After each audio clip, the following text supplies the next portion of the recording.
Fons blanc, text negre. Els contes d'en Ritchie. Text vermell.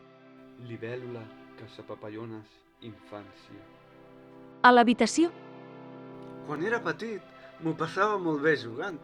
El temps anava passant i no sabia que tard o d'hora la meva infància desapareixeria. De mica en mica anava creixent sense adonar-me'n. Va arribar el dia en què em vaig enamorar. Tenia la sensació de tenir papallones a la panxa. Jo volia evitar aquest sentiment. Volia caçar les papallones del meu interior amb un caçapapallones. Però no va ser possible. Les papallones de dins cada cop movien més fort les ales. Semblaven libèl·lules que volaven dins la meva panxa. La libèl·lula reina va parlar amb les altres. Totes es van posar d'acord per fer-me volar pel cel i així va ser com vaig aconseguir el poder de volar. En Ritchie aplaudeix. Dibuix.